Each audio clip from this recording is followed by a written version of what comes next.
Crone's getting a split. Mizzy in front of the 100. Crone goes up the inside and Crone takes the lead in the Kilmore. Crone draws clean out from Mizzy. It's a Queensland victory. Crone beat Mizzy.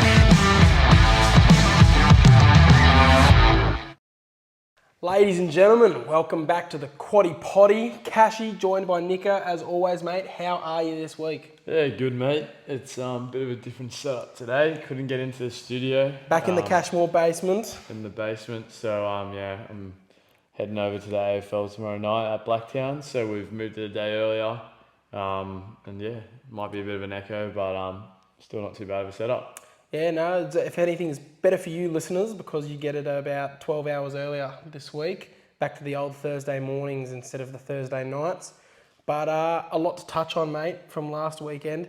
First things first, we can finally say again, pays to listen to the Quaddie Poddy. We cleaned up. Yeah, we did, especially that Quaddie in the end. That Quaddie, $800 Quaddie. $800 Quaddie's not too bad, punters. So we did tip that, so I was pretty happy. And then a couple more winners there, so I was pretty happy on the day as well. Had about 7 winners, 8 if you count Mr. Brightside, which I didn't. I instead counted the fact that we got the try. We said Brightside, Pericles, Buffalo, put it in your tries, put it in your same race multis. I was really annoyed on the day because I backed what I thought was the try, so I thought I had a big payout coming. I accidentally put it in for the Quinella, so I got about $9. I got the try. I put the try on for us. So sorry about that. In our joint account, we should have more money in it. But on that bright side, winners just win.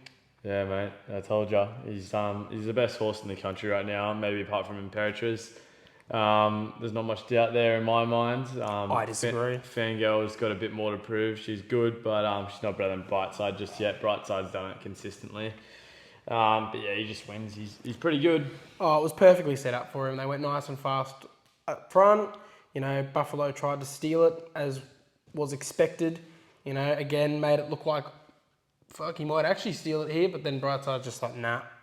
Runs past him, gets the job done. Like we said, we got points for the tip-off. We got the try. We got the same race multis.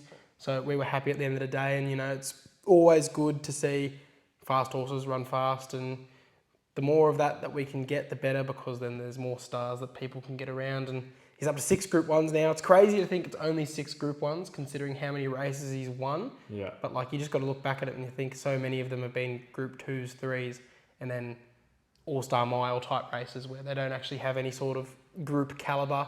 So I think at this rate, do you reckon you'll get to 10? He is a gelding, so he can run for another couple of years. Yeah, I think he can. That'd be probably the over on the number I'd probably take. I think it's pretty close, but who knows what's in the future, what kind of horses come through that are going to challenge him. Who knows, Fangirl might start challenging him. Fangirl might get on top of him every now and again in the big races, but he'll get a couple more, but he, like you said, he races a lot more in the Group 2s, the Group 3s, the ones without that group standing, so it might take him another 2 years to do that. Yeah, exactly right. And if big races keep popping up, like things like All-Star Miles, your Everests, your this and that, those races that'll eventually probably be Group 1s, but they won't be for a while. If those big races keep popping up and if he keeps going to them, yeah, you're 100% right. Like, he might just have to wait until the very end of his career to get that 10, but the way he's going, he stays healthy. I see no reason why he can't. Another thing to touch on from Caulfield before we move back to the Sydney races was Lady of Camelot. Fuck, it was stiff. Yeah, it was so stiff. I missed it live, but I went back to watch it because we were fielding on the day at cricket, so I did miss it. But I went back and watched it, and yeah, just stiff, mate. Pure spy wire, absolutely blitzing the sectionals. They went so quick up front. I think I saw the sectionals was something like 10.1 or 10.2 for one of the sectionals, I believe. It was definitely in the 10s. For those of you who don't know punters, 12 is the standard. Anything quicker than that is quicker than standard time usually. Anything more than that is considered to be going slower. So in the 10s is considered fast, especially low 10s. But again, Spywire tried to steal it. Camelot just rode it, and like huge to be able to still finish as close, riding off those insane sectionals. You see so many... There's a race every meet where someone tries to get into that speed battle and they just fade to last. But the fact that Lady of Camelot was able to stick on for a very strong second and only still get beat in the final stages, huge.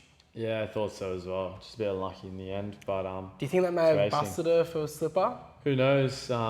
It's always difficult with 2-year-olds. They react a bit differently. They might come back a bit sorer sometimes because they're new to racing and stuff. But just have to wait and see, I'd say. But yeah, definitely wouldn't be my go-to in the slipper at the moment until we probably see her run again if she gets another run. Yeah, it's an interesting one. We're 3 weeks away from the slipper now. So she's qualified. Who knows with Gay? She could have one more run. She could go straight into the slipper.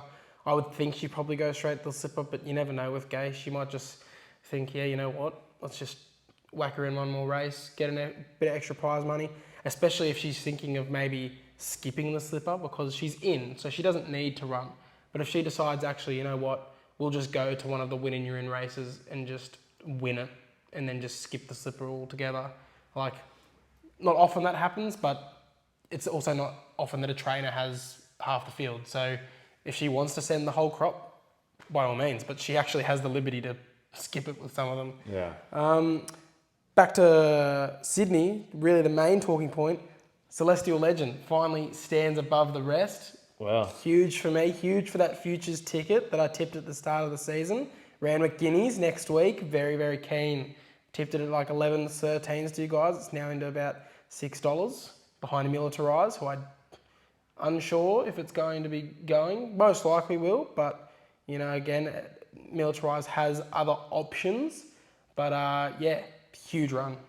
Yeah, I saw it. It was, remember the boys asked me who won that one, and I said, oh, Cashy's tip, and they all were like, oh, he's better than you.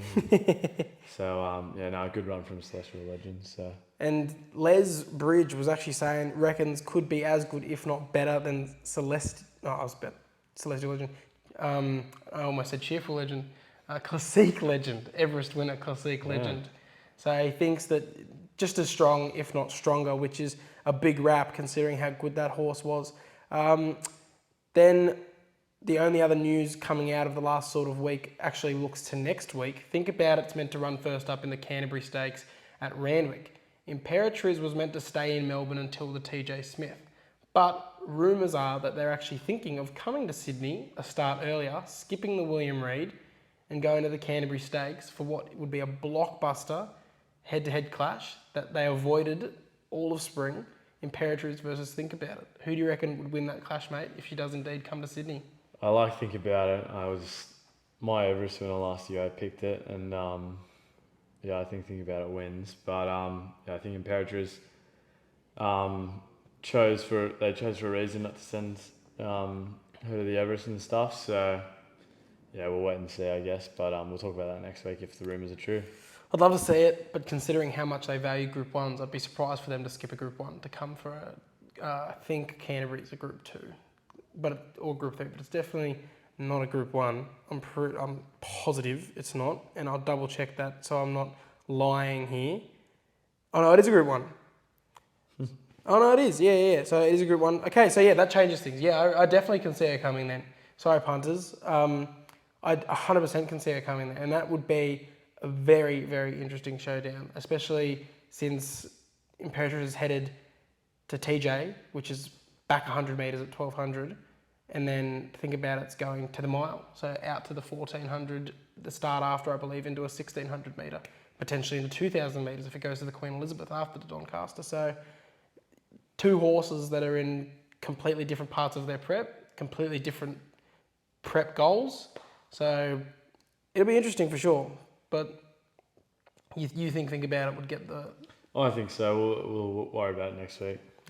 Fair enough. I just want to point out Joe Pride, the fact that he's gotten a horse like Think About It where it is and to have the liberty of sticking it to the sprints or going to the Queen Elizabeth is just a testament to him as a trainer, considering he is so good and he only has about 100 horses under his name. 60. It's around 60, is it? Yeah. Well, I was looking at Racing New South Wales and I was actually interested. It just made me think, how many horses do these trainers actually have? Let's go looking for it. So let's just say Joe Pride has 60. Yeah. Anywhere from 60 to 100. Who do you reckon would have the most in New South Wales? Waller. You reckon Waller? Oh. Yeah. How much do you reckon he'd have if you think it's Waller? Oh. Give me a ballpark first. It's not in the 1,000 range. It's anywhere. I'll give you from 300 to 600. It's about the range. Yeah, I'd say he's got about 500. Like, you realise he races in. Sometimes he races down in Adelaide, not often, but he's up in Queensland. He's in New South Wales and he's in Victoria. It's close. Again, because this is from Racing New South Wales. I don't know if this is purely just the New South Wales based horses and they didn't factor in all those other stables he's got around the country. But according to Racing New South Wales, he's got 490 under his name. Not hard, not too far away. Very good guess, but he's not even the top. Let me think of who. Who do you think would be the top if it's not Waller? If it's not Waller, who could it be? Well, think the big names and just throw ones at me and I'll tell you how many they've got. Nation? No, it's not, but she's third with 409. Oh wow, she got more than I thought. It's not She gay. way more than I thought. It's not gay, is it? No, Waterhouse and Bott, 331. Yeah, I thought that'd be a bit lower. Cummins? He's got 269. Yeah, I thought he was like, who am I missing? Am I missing a big one here? James Cummings. Oh no, James Cummings is 269. Kieran Mayer. Ma and Eustace. Or just Ma now. Yeah, 543. Damn. So I was shocked. 543 horses just to the Mayer name. That's a lot of horses to try and train. Obviously not all in work at the same time, but God almighty.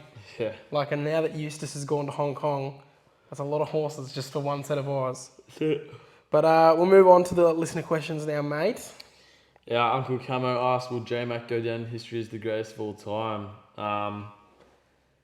At the moment he probably will. Maybe, who knows how he'll go in the future. Some of these apprentices coming through are pretty good, are probably better than J-Mac when he was their age. But then again, they've got a lot to learn and they've got a lot to kind of get through. But J-Mac is, he'll go down as the current best to ever do it, in my opinion. But who knows how long that'll take before someone takes him. I reckon, to put an analogy into it, like he is currently going to be the Gary Ablett, but a Nick Dacos is looking really good in the forms of, Gibbons, Schiller, Lloyd. Agreed. So we don't know, but currently he's definitely on his path to be the Ablett who's going to hold that title for a very long time. He's got 70 Group 1s at the moment, and everyone might go, oh, so does McAvoy, so does Craig Williams. But Craig Williams is 46. J-Mac's 31. Yeah. So if he races for the same amount of time, let's just say Craig Williams retires tomorrow. That means J-Mac's still got at least 15 years to go if he decides to race for the same amount of time and he stays healthy. He probably won't, so, just purely based off he doesn't need the coin. Yeah, and so if he does race for another 15 years, at a minimum, he only needs to win 4 Group 1s a year and he'll shatter the record that's currently 125 with Damien Oliver. That's an extra 60. That'd be about 130, and we all know J-Mac wins more than 4 Group 1s a year at his current clip, so... Helps when you get the good horses as well. It does, mate, it does. I'd love to see if Zach Purton came back to Australia, if that shook things up a bit about who was getting on the top horses, but move on. Dozza, is Fangirl still the best horse? I think yes. Just wait until this weekend. Wait till we see what she does. She'll win this weekend. She'll blow him away. Yeah, but she's not really versing too much. I think she's good, but I think she's still got a couple more races in her to be real good. If she loses, what are you going to say? What are you going to come out and say if she loses? Oh, I'll say that I was wrong. I'm happy to admit when I was wrong. Something that a lot of people don't think about me. For some reason, TikTok thinks that I'm just stuck in my ways and I'll never admit that I'm wrong, but I'm very happy to admit whenever I'm wrong. I said Fangirl is better than Brightside. If Fangirl manages to come out and lose, and I reckon the only excuse was if she loses by the bob of the head, but that'd still mean she's drops down a rank to Brightside. But Yep. Okay. Benny O'Brien, do you think Brightside and Perishes will go unbeaten this year? Well, depends where they go. Yeah, like I said just then, Imperators, if you versus Think About It, I think Think About It will win. I think Brightside will lose one. He does he won't go undefeated or prep. Yeah. He won last week, but it wasn't very comfortable. If Brightside goes to the Queen Elizabeth, which he probably won't, but if he does, won't win. If he goes to the Cox Plate again, even though it was a lip-off winning last time, I don't think he wins a Cox Plate either. No, he doesn't win everywhere he goes this year. It's a long year still. Like, I don't think so. He'll lose a couple. He'll be competitive in every race he races in. Will he miss the top 3? I'd probably say no for this year. I can back that in, yeah. Yeah, I'd rather that than go undefeated. I'd rather take a market of, never misses a places. Imperators, I reckon, misses the top 3 once. Yeah, and that wouldn't surprise me. But Can't keep doing it. punters and collectors, do we have any futures bets for the spring or any horses that we think are a chance yet? I don't really have too much, do you? Nah, because there's only a few markets open and, there's a lot of water to go under the bridge before a Cox Plate or a Melbourne Cup. Same with the Caulfield Cup. Everest, again, you need to know the slots before you start betting on that market. Only horse I'd bet on is my boy Osmosis for a place because I think he probably ends up with a slot and place is probably his ceiling because he'll probably be ending up racing the likes of a Imperatriz and I think he'll place in a TJ if he goes there because I just don't think he's good enough to beat an Imperatriz as good as I think he is. But that's probably the only thing. I'd more be looking for who's your best 3-year-old now that you think you can put a bet on for the Golden Eagle as soon as that market opens. That's probably the only thing that I would start looking at. No, I've got nothing I really like at the moment. Yeah, maybe not necessarily for spring, but in the Australian Cup, Riff Rocket, if he gets there, probably looks all right. I reckon Gold Trip's got that locked up after his start on the weekend. You reckon? Extra 200 metres. We'll wait and see, I guess. Smash it in, I reckon. Yeah, okay. But, I reckon my best advice is pay attention to the 3-year-old races. So races like the Guineas and the Derbies and the Surround Stakes this weekend, find your 3-year-olds now that you think are going to be good value come when the Golden Eagle market opens for those 4-year-olds. I reckon that's probably your best go, looking at those Riff Rockets, those Celestial Legends, those Apulias, your Militarizers. I reckon that's probably your best go. And we've got one more. Daniel Horro, thoughts on the basketball promotion they ran at Caulfield on the weekend. Are you aware of this? No, didn't see it. Not a lot of people are aware of this, unless you're watching racing.com. So Sportsbet put a massive basketball court trackside at Caulfield. I don't know if the general public could play basketball, but I'm pretty sure they ran basketball clinics for the kids. And Scottie Pippen was there promoting the NBL. There was a bunch of NBL people there. I know SEN Track did a thing where a couple of the presenters were shooting free throws and if they got it in, they were sending money to charity. But it was an interesting one. It was weird. Just a basketball court and basketball themed activities while the races were going on 50 metres to their right. Yeah. Thoughts on something like that? Oh, I guess the NBL needs a bit of help as well. Probably that sport is a big opportunity in Australia, I think. In saying that, I play social basketball and we got free tickets to tonight's game.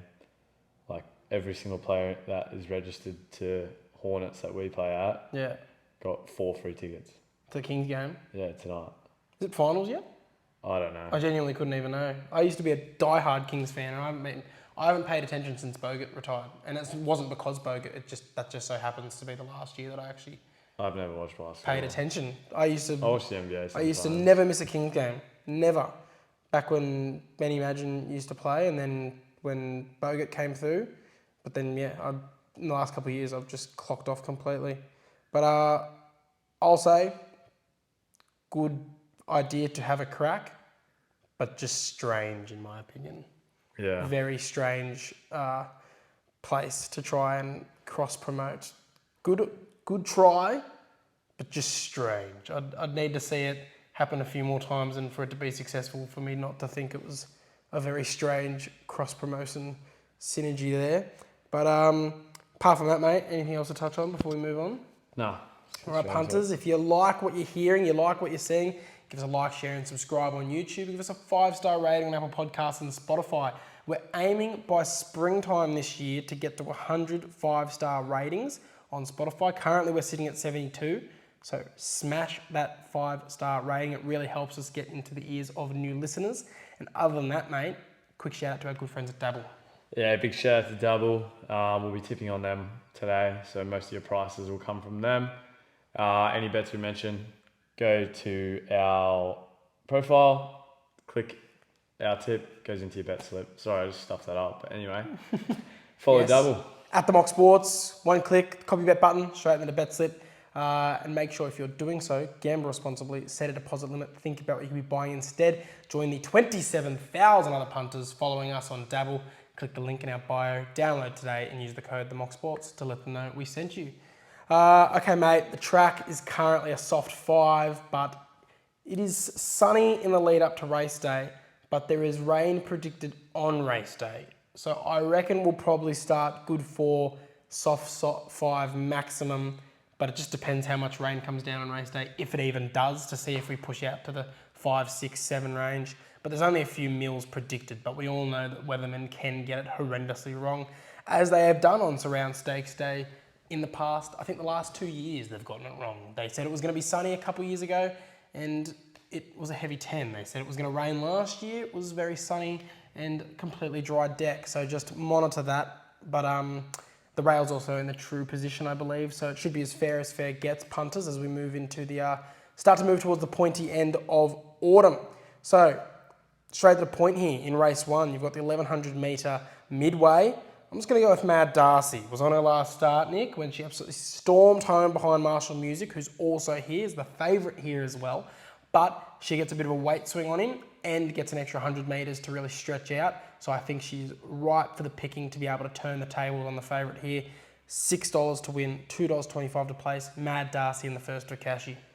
Same here, mate. Pretty boring start to the pod. We're on the same one. And then race 2, I think we're going to be something similar in my opinion. Race 2, the benchmark 88. I'm keeping this pretty simple. Our Kobe son, one of my better ones of the day, $1.85 at the moment. 2 wins on the trot. Don't know what else to say.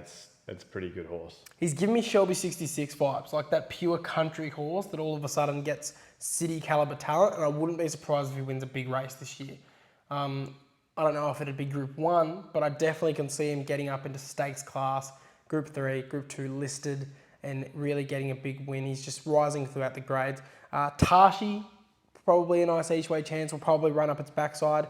Tintuki is a horse that I really like. I've backed it to try and beat our Kobe son. Beat before. Has beaten it once, has lost to it once. So again, at that price, definitely a bet, but it is double nominated. It's probably going to be racing down in Melbourne. So if it races here, I'll be having a cheeky small play on Tintuki. If not, most of my money is going to be going to the Flemington market.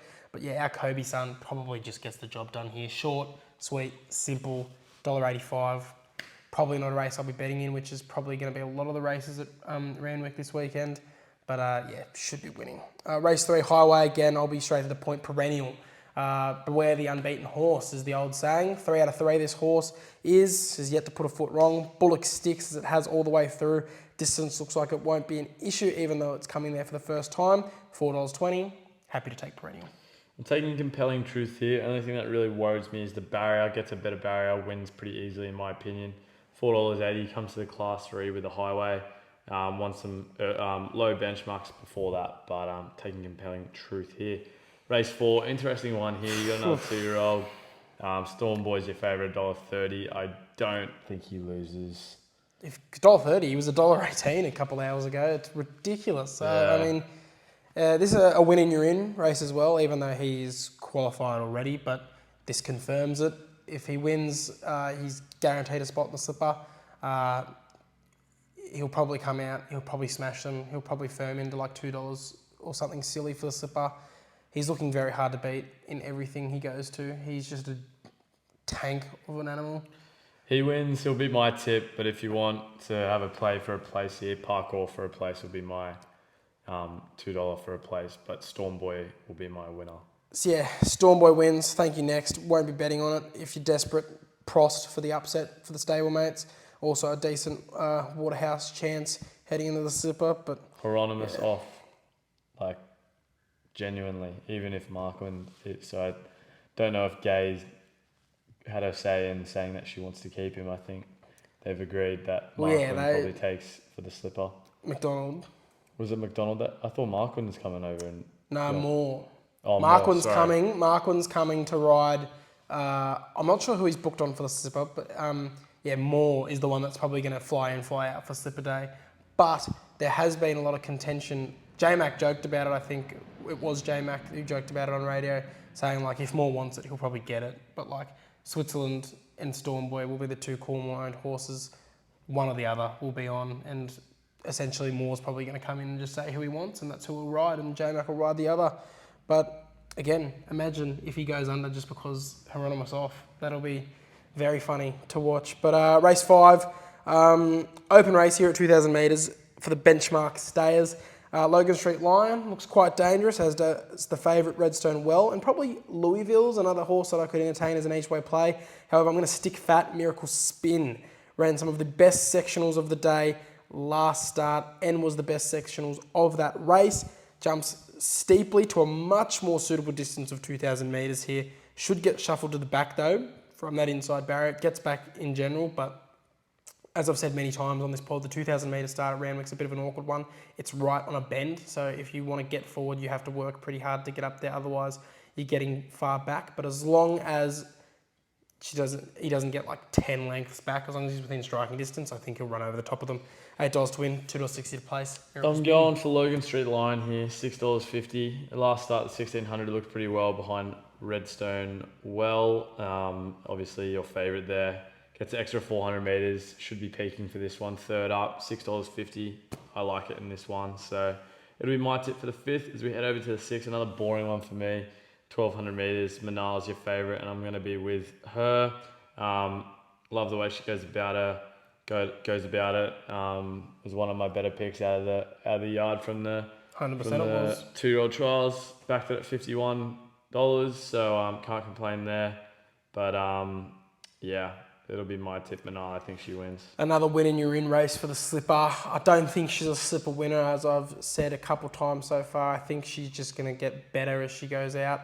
I urge you to get around her for a place in the Sires and the Champagne Stakes if she presses on, because the market's so obsessed with Stormboy. If he presses on, as is the plan, and just smashes them, you can still get like $8 for a place for Manal in the Champagne over 1,600 metres. So that's probably the bet I would have a look at here. She's going to be winning this, I think. I don't see anything else beating it. She's not only beaten Lady of Camelot once, she was also behind Lady of Camelot in the last start. Class hopefully gets her home here. Yeah, that's about it. As we skip race 7 and race 8 for the tip-off, we go to race 9. This race is really, really weird. The 1,400 metre Guy Walter Stakes here for the girls. This is kind of like the battle of the money munchers. All of these horses at one point were super promising and then have just become so inconsistent.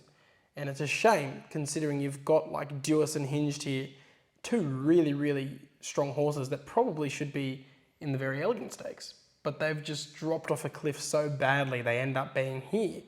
But I've got to go Hinged. Like I said, she's ended up in this race instead of the Very Elleegant Stakes, which a year ago you would have thought 100% she's going to be in a race like that with that sort of field. So she won't know herself in a field like this. She's been too used to running around with the Fangirls, the Think It Overs, the Zarkies, you could rattle off a huge number of horses. So, I mean, if she isn't running well here, I reckon time to retire for her at the end of this prep. $3.40, just going to have to be on Hinged. Yeah, I'll take Hinged as well. I think Duas is just can't get it done at 1,400. A bit better at the longer distance. Yeah, I think Hinged is probably the best suited to this race. Best horse. Put in pretty good words, I think. If it loses, it's done. So, very nice. We head over to the last. Race 10, Liverpool City Cup. Good race, this one. I really like this one. Couple good horses here. Cold Crusher, Golden Mile, Kovalika, Democracy Manifest. Succulent. So succulent. Hard to say. And then Wind Chat. I think I have to stay with Wind Chat. Good win 2 weeks ago for me. Was my best of the day at just at $2. Gets the $4.20 mark. Comes up in grade, but looks pretty good. It'll be my tip for the last. So succulent. You got me there. For me, import alert. We all know I love an import. New Energy is a talented horse coming out of Europe. Look, has form in Europe behind Light Infantry and Buckaroo, 2 Group 1 performers in Australia. Yet to have won Group 1s in Australia, but they have stuck strictly to those high-end races. Buckaroo, of course, lines up in the Very Elleegant Stakes. I'll talk about it a bit more about it when we get to that race. So surely that form reads really good and could take it a long way here. Usually strong first up, but could need a couple of runs to really get going in Australia. But $11 to win, $3.50. I'm very interested to see if it's fit and firing enough to show the Aussie horses how it's done first up here. All right, mate, that concludes the round rundown. Let's head to the great tip-off. Currently, I'm edging you out slightly. 1 win, 1 second, 1 third. You've got 0 wins, 2 seconds, 0 thirds. I'm 8.1 points, you're 5.3. So not much in there. As soon as someone gets a big winner, it'll change the game. This is the race, the Surround Stakes, which inspired the change from the 1, 2, 3s to the odds-based. Because Surround Stakes 2022, I believe, went hinged, got up at a massive price, and I backed it. We were at 40s bucks party, and I told our good friend Bailey Jones to get on it, and he said that I single-handedly saved his day because it got up at massive amounts. And because I remember I was in the stables looking at the horses, and I heard one of the co-trainers say to one of the owners, Fangirl short, Espiona short, yeah, they're probably going to win, but if you want to bet on Hinge. She's flying in the yard. And I just texted all the boys, texted Bailey. They all got on, and we had a big collect. But yeah, that inspired us to go to this odds base, and who knows, might cause a boil over again here and get us right in front. We'll start with the Surround Stakes, mate, before we'll go over to the Australian Guineas, then come back for the Very Elleegant Stakes. So Surround Stakes, who you like and why? Sorry, you get it up first. You go. I'll go Zardozi, purely because looking at this field, there's a few horses that look really, really good. You know, you've got your Kamochis, you've got your Learning to Flies. If Learning to Fly wins, I'll be kicking myself. If you're on it, which I'm sure you're probably leaning to, if you get those points on me, I'll be pretty annoyed. But Zardozi, at the price it's at, hang on. 26.5. Yes, $26 to win, $5.50 to place. Yes, of course, this is a horse that's going to get much better over longer distances. It's an Oaks winner, you know, of course. So obviously it gets better over a distance longer than 1400. But I mean, has Tom Marquand on, you know, usually goes well enough first up, has won at this distance before. I see no reason why it can't charge late into the placings. You know, I'll take 5.5 points just for it to run a placing, and then if it wins, laughing. But yeah, Zardozi for me in the Surround Stakes. Yeah, I'll be with Learning to Fly. I'm lucky not to get the win first up against Kamochi, but I really like this horse, and it'll be mine. Yeah, it was really positive to see her run well. She was only got beaten by a lip on that day. She was so good as a 2-year-old, and the fact that she came back just as good as a 3-year-old is really positive to see. She could have never raced again, which would have been really sad. Move over to Flemington before we come back for the main event. Australian Guineas. We've got Riff Rocket, V8, King Colorado, Apulia, Zipaway, Cap Ferret, the Pender Dragon, Run Harry Run, Sunsets, Vidad, Snow Patrol, Southport Tycoon, Otago, Hey Fat Cat, Quintessa, Viest, Maha Ali. Mate, who are you looking at and why? It looks like a bit of a tough one between King Colorado and Riff Rocket for me. I'm going with King Colorado here. I think he'll bounce back very nicely. Zara runs very, very good in the big races. $7.50 and $2.50 is a bit better of a price for me to have than the $2 horse in Riff Rocket. I'm going to go with Riff Rocket. Not often you see a Derby winner do what that horse did 2 weeks ago, as we discussed on the pod. It's a Derby winner. It should not be that strong and that dominant over 1400 first up when your last start was in a Derby. King Colorado did everything right that start, followed it, and should have run straight past it, but no. Riff Rocket kicks back and put him away with ease. We know he loves Flemington. His two biggest runs in his career have been at Flemington, obviously over longer distances, but I mean, I can't not take him here. If he's versatile enough to get the job done here at $2.35, he could be an absolute star in the making. So Riff Rocket for me. As we move back to the very elegant stakes, mate. Somber event. There was celebrations from one part of the industry. The other part wasn't happy that this was getting renamed because it used to be Chipping Norton Stakes to represent the fact that it used to be at Warwick Farm. Got moved to Randwick. Now it's all Warwick Farm history has been erased, but I like it because I like Very Elegant. But yeah, big tribute planned apparently for the horse come the weekend. But interesting field. You've got Fangirl at a very, very short price, but let's go through the facts and stats, mate. So here are the key facts and stats that you need to know before making your pick in the Very Elegant Stakes. 11 of the last 13 winners have come out of the Apollo Stakes. This race is one for the favourites backers. 10 of the last 11 winners have been the field favourite. There's only been 7 female winners in the last 40 years. And those mostly coming from Winks and Very Elegant. That makes up 6 of the 7. Only 2 winners have jumped from a barrier wider than 8 in the last 30 years. And barrier number 4 has produced 9 winners since the year 2000. That's pretty big. So 23 runs, 9 of them have been from barrier 4.